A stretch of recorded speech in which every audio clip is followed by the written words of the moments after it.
In the meantime, time passes. It's about, I said about 1 o'clock. 1 hour. And there are loud bells that sound. A bell that kind of sounds more like and there's a sound that sounds kind of similar to a foghorn. As you know what? Roll perception. I just want to see if Acros even notices this, just for my own amusement. Nope. Nope. No. Okay. Okay. Good. So even Denethor can notice this at this point. There is a loud like a low rumble that starts to get a little louder. The cups on the table, a couple on the shelves behind the bar, start to shake slightly as if there was a tiny earthquake.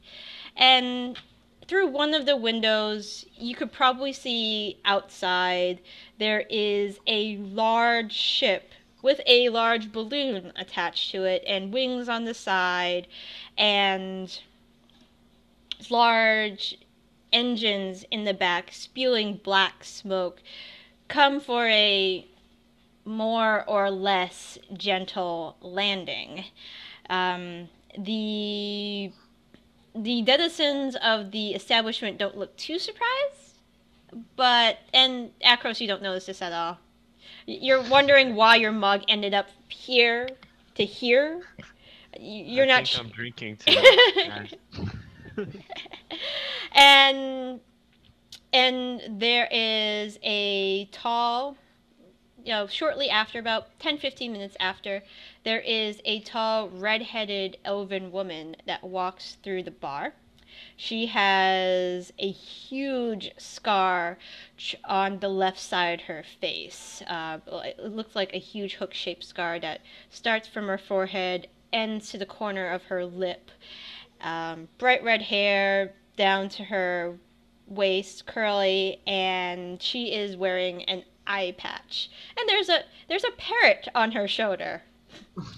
And she walks through the bar, takes a cursory glance. Let's see if she notices your party. I put the cat on my shoulder.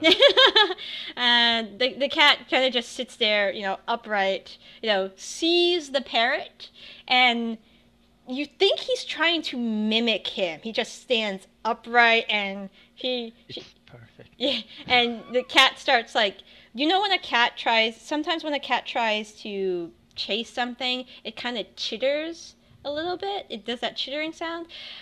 Since cats don't really squawk, he makes the chittering sound that almost sounds kind of like a bird. Kind of, almost, maybe.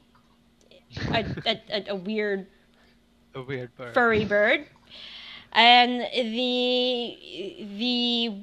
the elven woman takes a cursory glance, fixes her eyes on your table, grabs a stool from the bar, and I'm sorry, plops there's room for only one parrot. and the parrot goes, "What'd you say?" And the woman says, that'll be all. That'll be all now. Michael, that'll be all.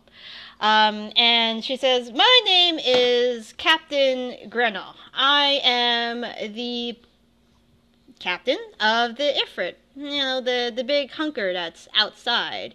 Are you my cargo for the day?" I think you are. My name is Hwinnil, and yes, we are. Okay. Cool. Acros, you are surprised that there is an airship outside. Whoa. Dude, can I see it now? Do I? Yeah, you see, she casually points when she was mentioning her captain title. She casually points behind her to the ship outside. Okay, I'm just like, oh, okay. Yeah, she says, "I'm gonna have a wonderful time, aren't I?" Yes.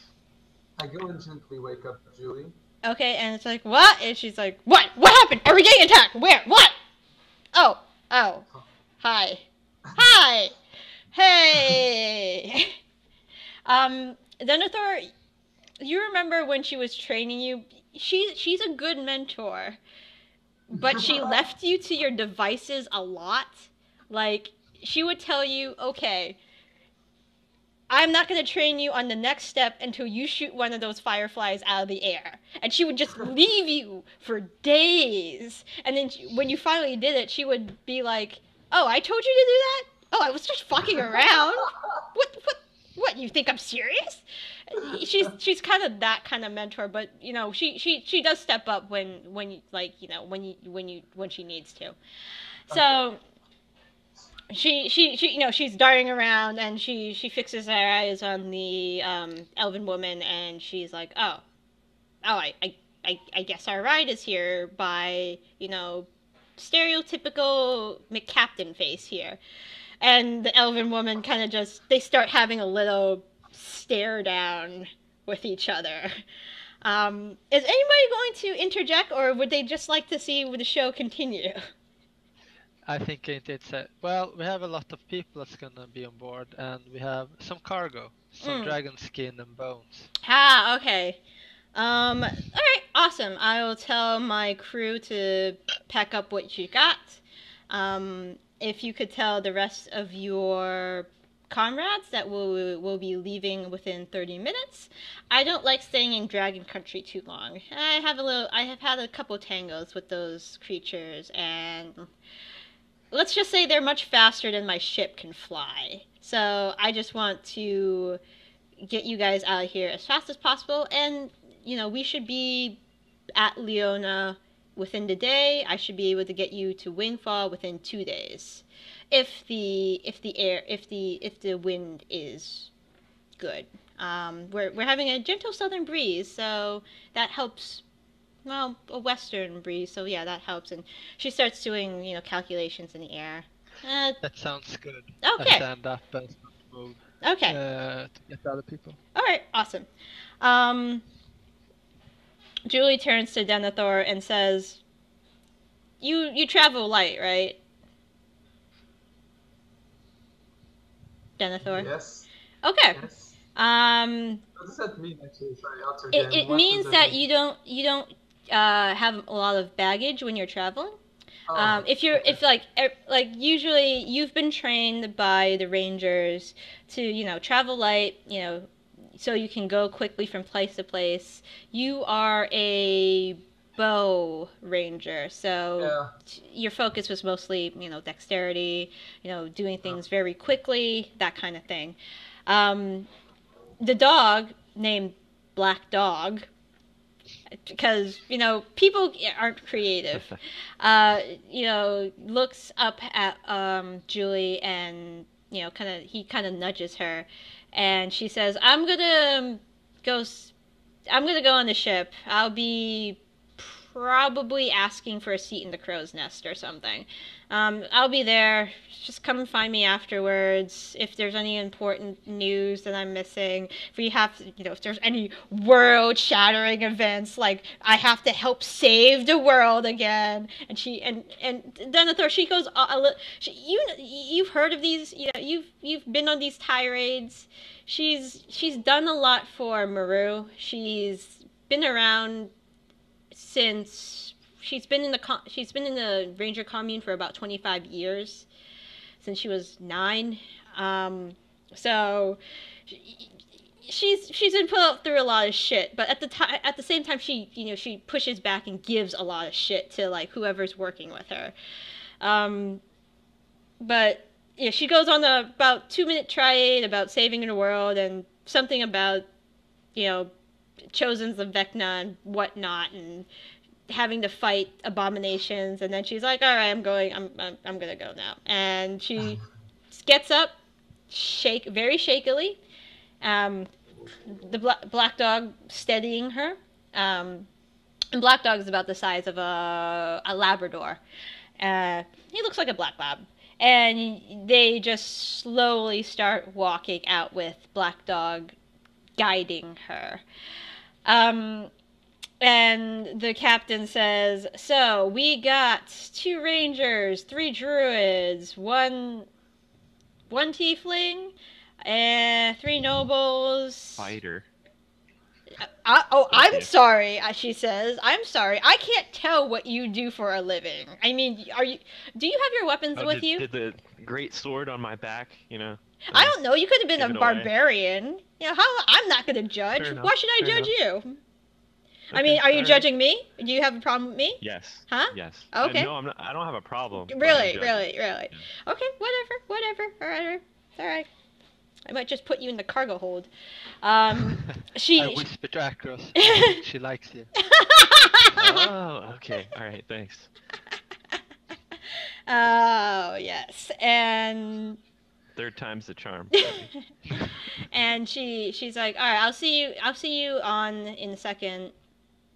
I'll have my men pick up whatever you guys need, and there were about 11 of you altogether, give or take. So she could easily round them. You rounded most of them up, so that's no problem.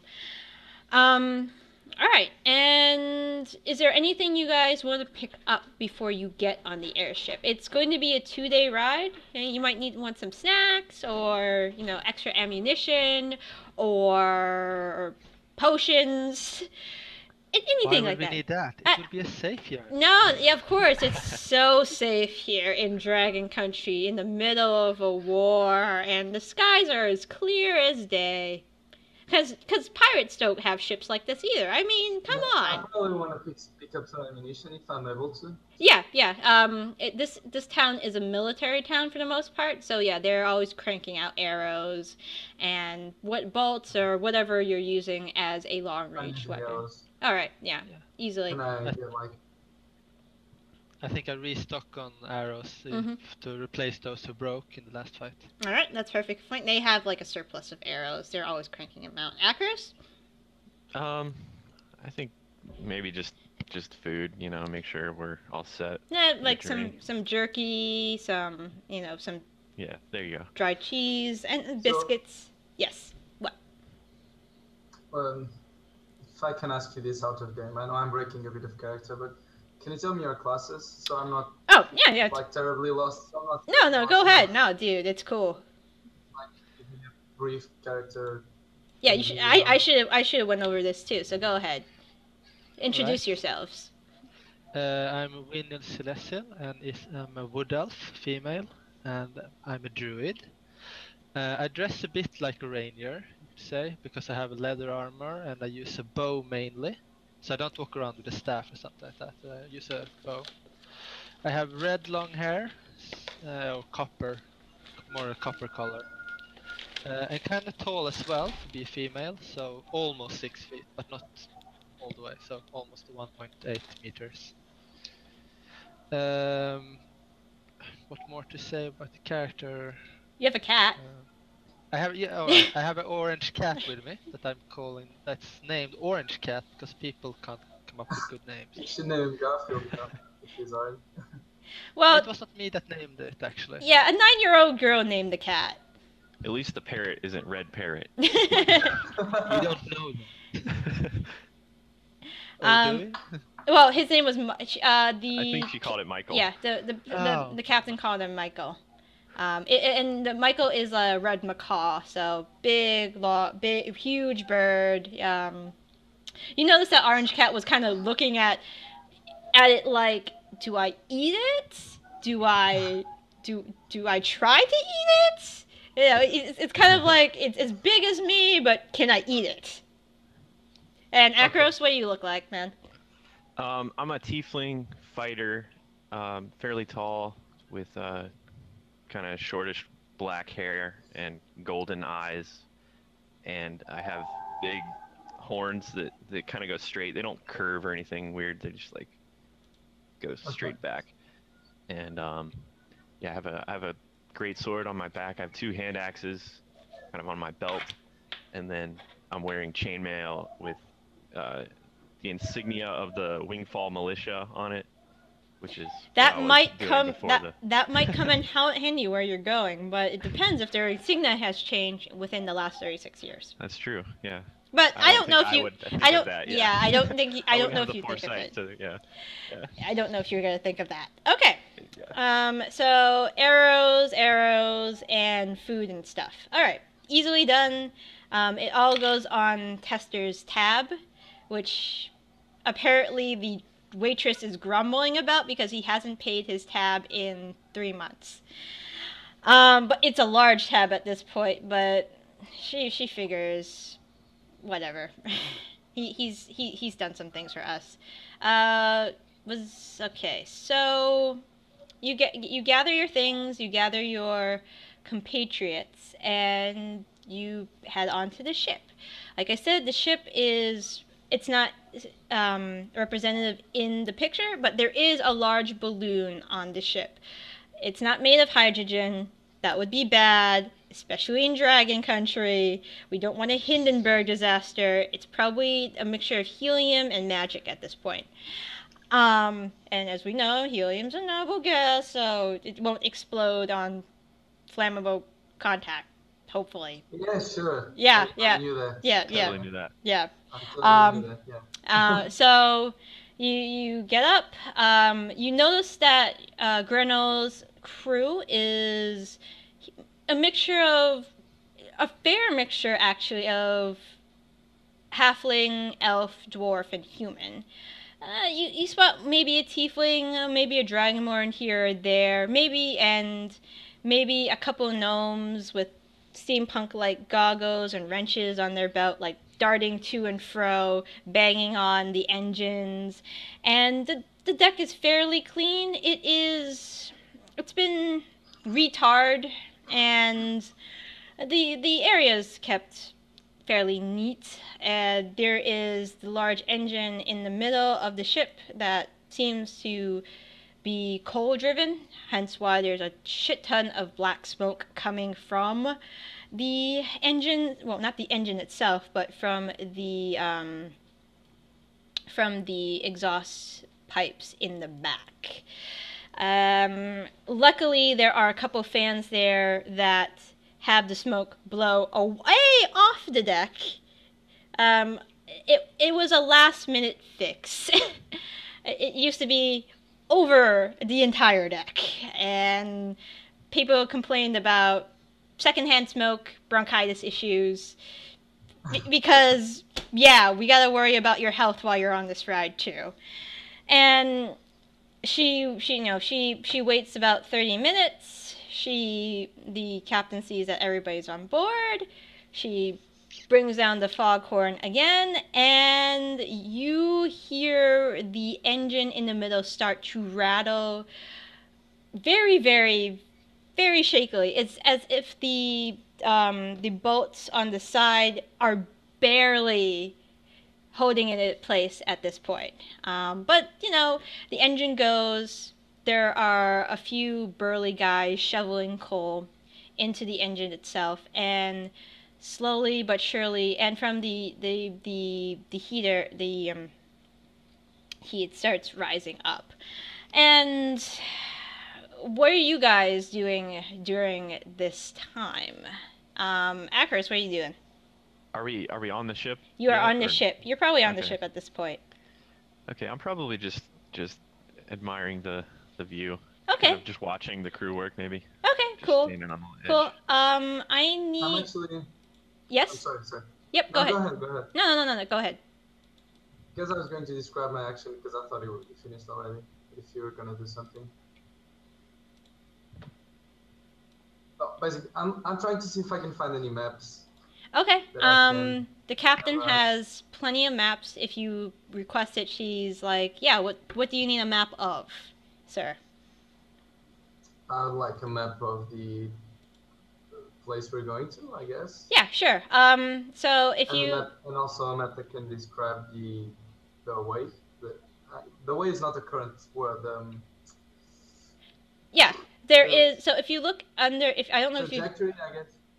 All right, so where you're going, if you look onto your map of Pondera in the handle section under countries, and you scroll in, you are currently in Skurruk. Flamecrest is not listed on the map, but it is pretty much smack dab in the middle. The country is to scale, and you're headed to Wingfall, which is in Leona, in the southwestern part. It is very close to a place called Port Cyan. If you can see that area right above the sea that is between, well, the giant lake that is in between Leona and Gadarn. Wingfall actually happened to be the place of the conclave when you were attending. So, actually, you know from Julie that she is originally from Leona. She mentioned in passing while you were traveling to the conclave that she was in Wingfall when she was very, very young, before she moved to the Ranger commune in Malat on the western continent. And she's still grumbling about her predicament. It hasn't stopped at all. It's gone from complaining about her predicament to whining and complaining about her predicament. And she's not near you though. She's hanging out with the dog, but you could hear the I guess crew people kind of see her stare. They stare at her like, what is her problem? And then she just goes back and watches, plays lookout in the crow's nest. So that's where you're headed. Julie will answer any questions you have about current Leona, since she was 9 years old around this time. She remembers the country fairly well, because she's gone back in her teenage and adult life to do errands for Maru. Hwinnil, what are you doing? I think actually, during the evening, I'm going to talk to my cat. Okay. Speak animals. Okay. Awesome. All right. So we'll get to that conversation in 1 second. I have a couple of things that you may be surprised about. What are you doing, Denethor? Sorry. I'm taking the maps, I believe. Yeah, the maps. All right, so you take the maps. There's Wingfall. There's Leona. It's not much different. It's not different. It's nearly the same. Maybe in your time there are a couple more towns that have towns and villages that have cropped up, but for purposes 36 years, land masses haven't changed, and things of that nature haven't changed. Hwinnil is where the steering wheel. There it is. Hwinnil is with you, steering the ship. The parrot squawks softly every now and then, and she notices you, poring over the maps, and she asks you, so is there anything in particular you are looking for? Just looking at the lay of the land, perhaps? Yeah, I'm just trying to get a feel of where we're going to and see, because we might potentially get lost in the future, and that would be that would not optimal. Yeah, that would suck. I actually drove into Al Gore once, and that was a doozy to get out of. But that's a story for another time. All right. You drive your ship, you don't fly it. Drive, fly, pilot. I find all words, kind of the same. Actually, hey, Arcos. Yeah.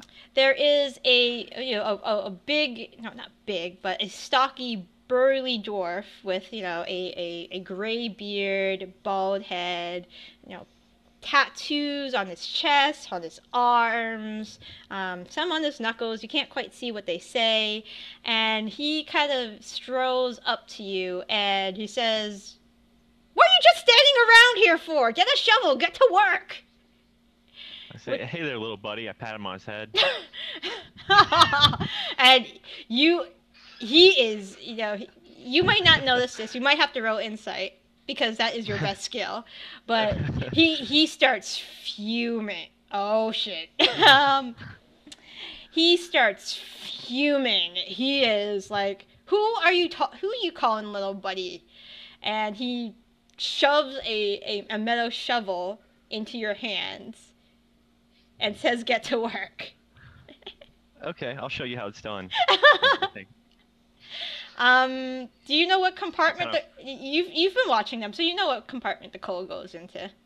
Okay, yeah, I kind of walk in front of the captain and kind of flex my muscles, and then go and start shoveling coal. Nice. Let me see if she actually recognizes the fact that you're working. Oh, okay, she wrote pretty well. So she looks up and she's like, and she just goes back to piloting the ship. Okay. The bird just kind of squawks very, very gently.